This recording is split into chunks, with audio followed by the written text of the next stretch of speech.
Terus inspirator juga bagi Gibran Nietzsche.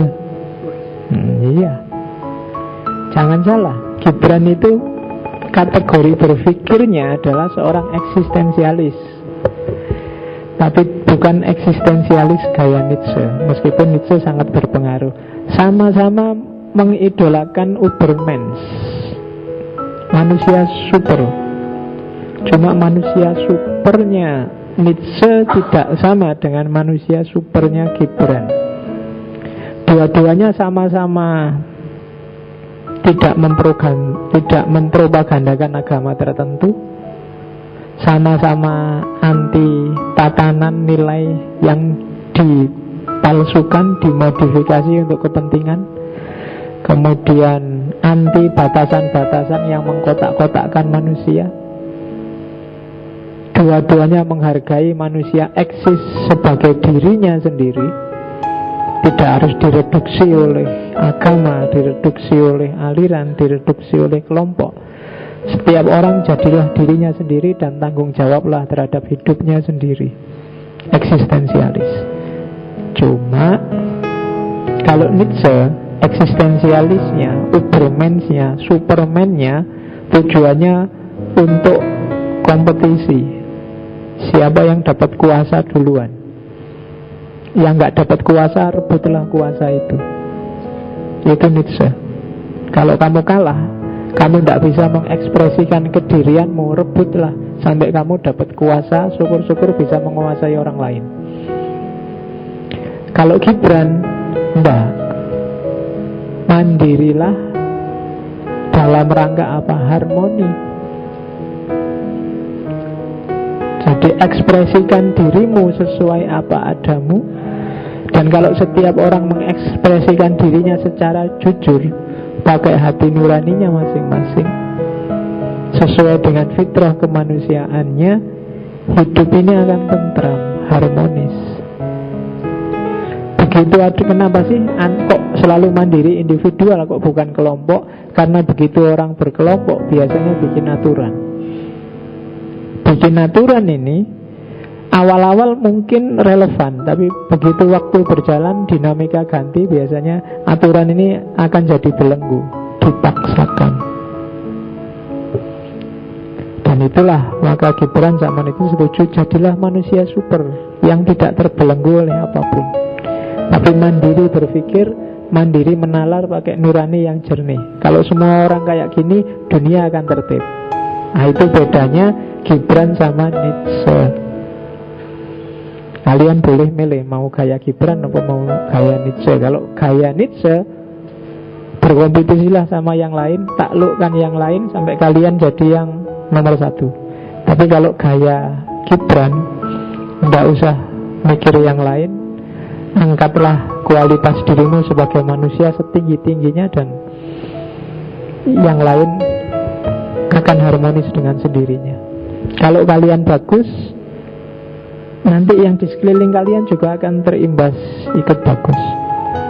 Kalau setiap orang berpikir kayak gini, ya harmoni akan terjadi.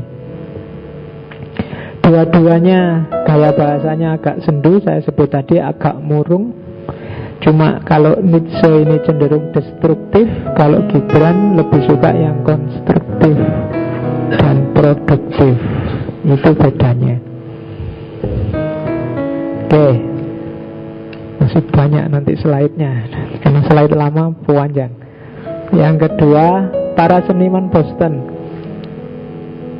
Jangan salah, Gibran ini lebih dikenal sebagai pelukis pemahat pada eranya, dan dia punya banyak halakoh seniman meskipun dia pendiam, khususnya di Boston.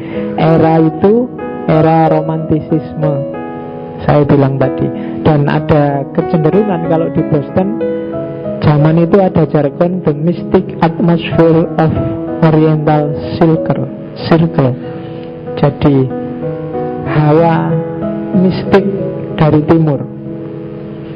Jadi mistik timur sedang jaya pada saat itu. Jargon utamanya menuju kesunyian. Khas ya, jadi jargonnya menuju kesunyian.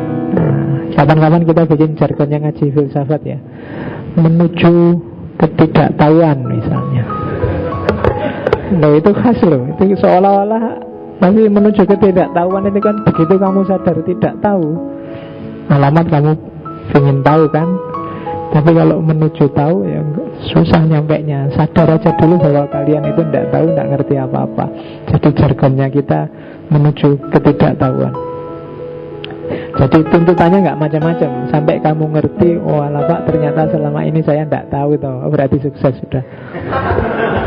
Ya, lo yang kayak gini ini nggak gampang loh. Banyak orang merasa tahu, nggak tahu kayak tahu-tahu kan gitu. Oke. Jadi gaya kayak gini menuju kesunyian itu yang mesti klop sama karakternya Gibran. Terus, nah nanti saya bilang tadi banyak yang mengidolakan Gibran, sampai-sampai ada aliran khas dalam dunia sastra namanya Gibranisme. Kalau di bahasa Arab biasanya disebut Jubroniyah.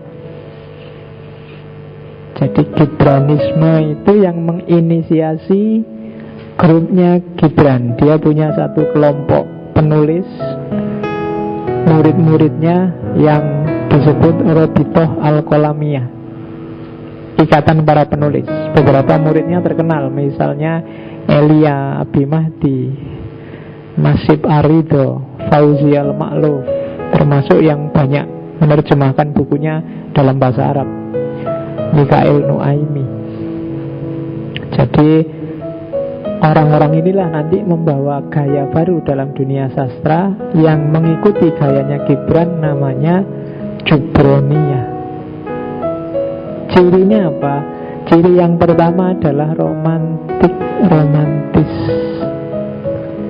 Ya romantis itu tidak sama kayak bahasa Indonesia ya. Kalau di Indonesia kan romantis sama dengan gombal.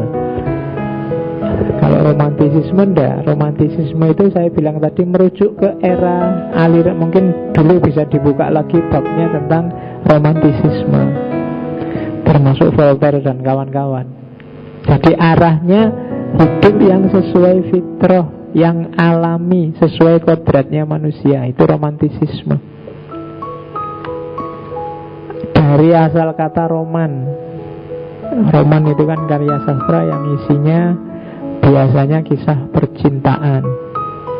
Cuma sebelumnya roman itu karya sastra di Romawi isinya heroisme pertempuran. Tapi terus di sastra dibagukan jadi karya sastra yang tekanannya pada emosi kejiwaan. Dan karya sastra yang kayak gini disebut romantis. Meskipun nanti begitu masuk ke Indonesia, romantis itu disebutnya cara berpacaran yang apa ya, kamu romantis banget ya kayak gitu itu. Jadi romantis itu kalau pacarnya malam-malam ngajak makan di kafe yang remeng-remeng, terus di sana itu disebut romantis sekali ya suasananya gitu. Tapi bukan itu maunya. Jadi cara berpikir yang natural, alami, basisnya bukan akal tapi perasaan. Terus yang kedua, gaya simbolis, kiasan, metafor, biasanya mengkritik sesuatu. Dan yang ketiga, tidak pusing dengan aturan-aturan sastra. Tidak pusing dengan, oh ini belakangnya A, sampirannya isinya juga belakangnya harus A. Itu Gibran cuek dengan itu. Pengen ngomong ya ngomong aja. Tidak harus ritme, tidak harus aturan. Kalau di prinsipnya Gibran, apa yang keluar dari hati dan ketika ditangkap oleh hati pasti romantis. Tidak harus ada ritmenya. Kamu surat-suratan sama pacarmu kan, dia nulis apa aja rasanya kan enak, indah. Tidak harus kamu ada puisinya nih di belakang A lagi, tidak harus. Dan beberapa sastrawan Indonesia kan ada yang gayanya kayak gini, seolah-olah dia ngomong biasa aja cerita, tapi rasanya itu beda dengan prosa biasa. Nah itu kalau di barat disebut Jubroniyah, Gibranisme. Terus eksistensialis saya tadi sudah sebut. Gaya Gibran sama gaya Nietzsche itu biasanya dibedakan. Kalau Nietzsche itu eksistensialis sayap kiri, kalau Gibran eksistensialis sayap kanan. Nah, jadi ada eksistensialis kiri dan kanan. Tinggal kalian milih yang mana. Itu sebutan belakangannya aja. Gibran ya orang ngerti dikasih label kayak gini. Ya bagi yang suka besok mau ngangkat skripsi atau tesis tentang Gibran, kalau The Prophet itu hubungan manusia dengan manusia. Kalau hubungan manusia dengan Tuhan itu the earth God. Kalau yang banyak hubungan antara manusia dengan alam itu cari The Garden of the Prophet. Itu buku-buku babonnya. Silahkan bagi yang pengen neliti ke sana.